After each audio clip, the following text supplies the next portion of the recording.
मोहन और मोहित दो भाई हैं। मोहन बचपन से ही चालाक है और मोहित बचपन से ही अक्लकान था। इसीलिए उन दोनों के पिता हरिहर हमेशा चिंता में ही रहते थे, खासकर अपने छोटे बेटे को लेकर। मोहित मोहन से 2 साल छोटा था। मोहन जब 20 साल का हुआ तब हरिहर ने रुक्मणी नाम की एक लड़की से उसकी शादी करवा दी। ये देखकर मोहित भी अपने पिता के पास जाकर जिद करने लगा। पिताजी, मुझे भी शादी करनी है। आपने भैया की शादी करवा दी, मेरी भी करवा दीजिए ना। बेटा, अब तुमसे कौन शादी करेगा? एक काम तो ठीक से नहीं कर पाता। मेरे जाने के बाद क्या खाएगा तू और बीवी को क्या खिलाएगा? वो मैं संभाल लूंगा, आप शादी करवा दीजिए ना। हरिहर 1 मिनट के लिए राजी भी हो गया, लेकिन मोहित ने ये होने नहीं दिया। उसने कहा, पिताजी, आपके बाद इस अकल के अंधे को मुझे ही संभालना होगा। इसे खिलाने पिलाने में मेरे पैसे खर्च होंगे, लेकिन मैं इसकी बीवी को नहीं पाल सकता। लंगर नहीं खोल रखा है मैंने। हे भगवान, मैं क्या करूं? अपने छोटे बेटे को मरने के लिए छोड़ दूं क्या? कुछ तरकीब तो सोचनी ही होगी। हरिहर ने मोहित के लिए एक नया घर बनाने का सोचा। मोहित ने कहा, मैं ज्यादा जगह नहीं छोड़ सकता। घर के पीछे बगीचे में बनाइए नया घर। अब वहां? लेकिन वहां तो कुआं है बेटा। फालतू का कुआं कब से बंद होकर पड़ा है, उसे तोड़कर उसके ऊपर ही घर बनाइए। मैं और जगह नहीं दे सकता। कुछ दिन बाद मेरे बच्चे होंगे, उनके लिए जगह तो चाहिए ना। हरिहर ने बहस नहीं की। हरिहर के पिता जमींदार के घर पर हिसाब किताब लिखने का काम करते थे और उसके बाद से हरिहर के पिता ने इस कुएं को भी बंद कर दिया। तब से यह कुआं ऐसे ही पड़ा हुआ है, उधर कोई जाता भी नहीं है। मोहन ने अपने सगी भाई को सिर्फ उतनी ही जगह दी। हरिहर ने कुआं तोड़कर उस जगह पर एक घर बना दिया। वो घर कम और झोपड़ी ज्यादा थी। उस झोपड़ी में हरिहर मोहित को लेकर रहने लगा। रुक्मणी ने एक वक्त का खाना देना भी बंद कर दिया। हरिहर ने बड़े दुख के साथ मोहित से कहा, अब मोहित बेटा, मुझे लगता है बहुत जल्दी मेरा बुलावा आ जाएगा। तुझे अकेले ही रहना होगा। नहीं पिताजी, ऐसा मत बोलिए ना। आपके बिना मैं कैसे जिंदा रहूंगा? कैसे भी करके रहना पड़ेगा बेटा। मोहन से मेरा भरोसा उठ गया है। अब सब कुछ भगवान भरोसे है। और उसी रात जब हरिहर सोया हुआ था, एक सांप ने उसे काट लिया और नींद में ही हरिहर चल बसा। सुबह मोहित ने ये देखा और रोने लगा। पिताजी, ये क्या हो गया? घर के अंदर सांप कहाँ से घुस आया? पिताजी, नहीं। हरिहर का अंतिम संस्कार किया गया। उसके बाद रुक्मणी ने मोहन से कहा, सुनो, अभी भी वक्त है। 4 लोगों को बुलाकर बंटवारा करवा लो। बाद में तुम्हारा भाई ज्यादा हिस्सा मांगने लगेगा तो क्या होगा? हाँ, तुमने सही कहा। मैं आज ही इंतजाम करता हूँ। मोहन गांव के लोगों को बुला लाया और बंटवारा कर डाला। तभी सुन लो, पिताजी ने वो नया घर मोहित को दिया है और ये पुराना घर मुझे दे दिया है। लेकिन भैया, मोहित जो है जिंदगी भर उस छोटी सी झोपड़ी में कैसे रहेगा भाई? क्यों नहीं रह पाएगा? उसकी तो शादी भी नहीं होगी। एक आदमी के लिए वो झोपड़ी काफी है। मोहित को इन सब चीजों से कुछ फर्क नहीं पड़ता था। वो अभी भी अपने पिता के शोक में डूबा था। सबके सामने बंटवारा हो गया और मोहन खुशी खुशी अपनी बीवी को लेकर रहने लगा। दोनों ने मोहित से हाल पूछना भी बंद कर दिया। रुक्मणी हर रोज अच्छा अच्छा पकवान बनाती और मोहित झोपड़ी में बैठकर सूखे साग उबाल कर खाता। मोहित हर रोज तालाब के पास साग लेने जाने लगा और एक दिन दोपहर को उसने एक लड़की को तालाब में कपड़े साफ करते हुए देखा। उस लड़की का नाम मालती था। मालती गांव की ही लड़की थी। वो अनाथ थी और लोगों के घर पर काम करती थी। मालती ने भी मोहित को देखा। तुम हर रोज यहाँ साग लेने आते हो क्या? हाँ, और तुम? मैं कभी कभी आती हूँ कपड़े धोने, लेकिन अब से रोज आऊंगी। मोहित बुद्धू था, लेकिन प्यार का इशारा समझ गया। दोनों हर रोज मिलने लगे और दोनों में प्यार बढ़ने लगा। मोहित ने मालती से कहा, मालती, तुम मुझसे शादी कर ले। अच्छा, बहुत शौक है शादी का। शादी के बाद मुझे रखोगे कहाँ? उस झोपड़ी में? और खिलाओगे क्या? सूखे साग? क्यों, तुम मेरे साथ सूखा साग नहीं खा सकती? खा सकती हूँ, लेकिन सच बताऊं तो इस दुनिया में पैसा ही सब कुछ है। कुछ करो मोहित, काम धंधा ढूंढो, फिर हम दोनों शादी करेंगे और कहीं दूर चले जाएंगे। मोहित काम ढूंढने लगा, लेकिन गांव में सभी को पता था कि मोहित से कोई काम होता नहीं है, इसीलिए किसी ने भी मोहित को काम नहीं दिया। ऐसे ही कुछ महीने बीत गए। मोहित की झोपड़ी के अंदर कभी कभी सांप घुस आता था। मोहित खिड़की बंद करके सोता, तब भी सांप आ जाता था। इस बात से भी मोहित बड़ा परेशान था। ये सांप कहाँ से आ रहा है? ऐसे घर में मैं मालती को कैसे रखूंगा जहाँ हर रात सांप घुस आता है? लानत है मुझ पे। कोई काम भी नहीं मिल रहा है। देर रात हो गई थी। तभी मोहित ने देखा कि एक सांप घर के कोने में बैठ गया। मोहित ने एक लाठी से सांप को हिलाया और वो सांप डरकर खटिए के नीचे चला गया और एक गड्ढे से जमीन के अंदर चला गया। ये सांप तो जमीन के अंदर चला गया। ये जमीन नीचे से खोखली है क्या? ओह हाँ, यहाँ तो कुआं था। जरा देखो तो, इस सांप को यहाँ से बाहर निकालना ही होगा। मोहित ने उस गड्ढे के अंदर झांका और उसे कुछ चमकीली चीज दिखी। मोहित ने लाठी घुसाई और लाठी में अटक कर जो चीज बाहर आई उसे देखकर मोहित के होश उड़ गए।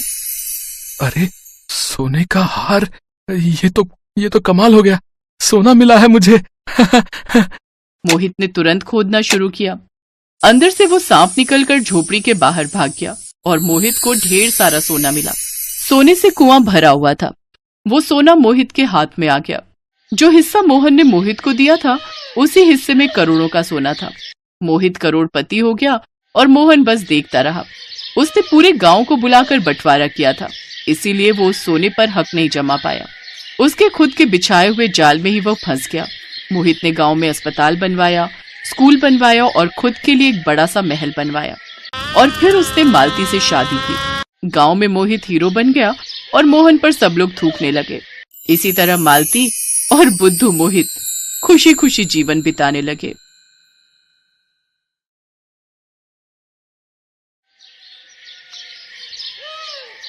हरिया सोकर उठा ही था कि उसकी पत्नी रूपा बोली, सुनो जी, अब घर में रोटी सब्जी कैसे बनेगी? चूल्हा जलाने के लिए ईंधन भी खत्म हो गया है। तुम कोई काम वगैरह ढूंढने की कोशिश करो जी। रूपा, तुम्हारे सामने रोजाना ही सेठ जी के पास काम मांगने जाता हूँ और रोजाना मुझे टालकर खेती का काम दूसरे मजदूरों से करवा लेते हैं। तो तुम सेठ जी की जगह किसी और से काम मांग लो। तुम्हें पता है, सेठ जी ऊंच नीच का वहम करते हैं। वो हमें अपने से छोटा समझते हैं। वो तुमसे अपने खेतों में काम नहीं करवाएंगे। ठीक है, देखता हूँ। आज एक दो जगह जाकर अल्लाह कुएं से एक बाल्टी पानी खींच दे, मैं नहा धो लेता हूँ। गांव में जो भी बड़े जमींदार थे सब हरिया से भेदभाव करते थे और उसे काम ना होने का बहाना करते थे। अब तो एक ही रास्ता है, दूसरे गांव जाकर काम की तलाशी करनी होगी। पर दूसरे गांव आने जाने में तुम्हें सुबह से रात हो जाया करेगी। पर करना तो पड़ेगा रूपा, नहीं करूँगा तो 2 वक्त की रोटी कैसे जुटा पाएंगे। अगले दिन हरिया दूसरे गांव निकल पड़ता है। दूसरे गांव पहुंचकर हरिया को काम मिल जाता है, पर रोजाना दूसरे गांव आने जाने में हरिया बहुत थक जाता था। रूपा, मुझे दूसरे गांव के लोग नहीं पहचानते, इसलिए मुझे वहां पर आसानी से काम मिल जाता है। एक मेरे अपने गांव के लोग जो सीधे मुंह बात भी नहीं करते। भगवान, आपकी बनाई दुनिया में तो सब मनुष्य बराबर हैं। कोई ऊंच नीच की भावना नहीं है, कोई अमीर गरीब नहीं है। फिर मेरे साथ ही ऐसा भेदभाव क्यों भगवान? अपने ही गांव में आज मुझे दुत्कारा जाता है। काम मांगने जाओ तो गांव के सेठ और जमींदार कहते हैं कि मैं उनके यहाँ काम करने के लायक नहीं हूँ। हरिया अगले दिन दूसरे गांव से वापस आ रहा था। शाम घिराई थी। रास्ते में उसे एक बूढ़े साधु महाराज मिलते हैं। बेटा, किस दिशा में जा रहे हो? बाबा, मैं तो अपने गांव वापस जा रहा हूँ। क्या मैं भी तुम्हारे साथ एक रात के लिए तुम्हारे घर रह सकता हूँ बेटा? कल सुबह मुझे यहाँ से दूर हिमालय पर प्रस्थान करना है, तो रात गुजारने की कोई जगह नहीं है मेरे पास। हाँ हाँ बाबा, जरूर। आप मेरे साथ मेरे घर चलिए और आराम से रात बिता सकते हैं। पर क्या हुआ बेटा, तुम रुक क्यों गए? अगर तुम मेरा अपने साथ जाना पसंद नहीं करते या तुम्हारे साथ चलने में कोई अड़चन है तो मैं नहीं जाऊंगा बेटा। कोई बात नहीं, मैं यहाँ जंगल में ही रात गुजार दूंगा। नहीं बाबा, ऐसी कोई बात नहीं है। पर क्या आप मेरे घर रह पाओगे? मेरे यहाँ तो गांव का कोई भी व्यक्ति नहीं आता। सब मेरे से दूर भागते हैं। सब कहते हैं कि मैं उन सब से बहुत छोटा हूँ, उन सब के साथ बैठने उठने लायक नहीं हूँ। बस यही सोच रहा था बाबा। नहीं बेटा, व्यक्ति छोटा या बड़ा नहीं होता, उसके कर्म ही उसे बड़ा बनाते हैं। मैं तुम्हारे घर में खुशी खुशी रात बिता सकता हूँ। बाबा, आपकी बातें सुनकर मुझे आज बेहद प्रसन्नता हुई है। आज कोई अतिथि मेरे घर में आएगा तो रूपा को भी बहुत खुशी होगी। हरिया उन साधु महाराज को अपने साथ घर ले आता है और रूपा से गरम गरम रोटी बनाने के लिए कहता है। रूपा, बहुत समय के पश्चात हमारे घर कोई अतिथि पधारे हैं और वो भी साधु महाराज के रूप में। तुम एक काम करो, जो भी आटा रखा है उसकी गरम रोटियां बनाकर ऊपर गुड़ रख कर दे दो। बाबा, ये लीजिए गरम रोटी और गुड़। हमारा अहोभाग्य है जो आप हमारे यहाँ पधारे हैं बाबा।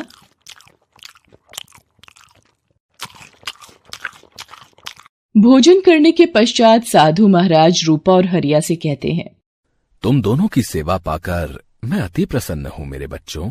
अब तुम दोनों भी सो जाओ, मैं भी आराम कर लेता हूँ। तुम मेरी चारपाई यहीं आंगन में कुएं के पास ही बिछा दो।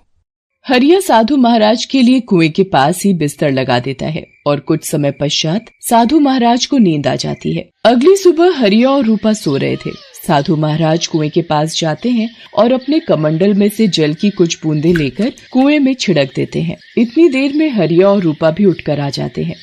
बेटा, अब मैं प्रस्थान करूंगा। तुम दोनों सदा खुश रहो। मेरा आशीर्वाद सदैव तुम दोनों के साथ है। साधु महाराज वहाँ से प्रस्थान कर जाते हैं और हरिया रोजाना की भांति दूसरे गांव काम के लिए जाने लगता है। अचानक एक दिन, भैया लगता है गांव में सूखा पड़ रहा है। नदी नाले सब सूखते जा रहे हैं। मेरे तो घर के पास के सारे कुएं और तालाब सूख गए हैं। सुदर्शन जी, आपकी तो छोड़ो, हमारे साथ भी यही कहानी है। मेरे अपने घर में भी इतना गहरा कुआं खुदवाया हुआ है, वो भी पूरा सूख चुका है। एक बूंद भी पानी की नहीं है। मुझे तो लगता है कि हमें गांव के चौधरी जी से बात करनी चाहिए।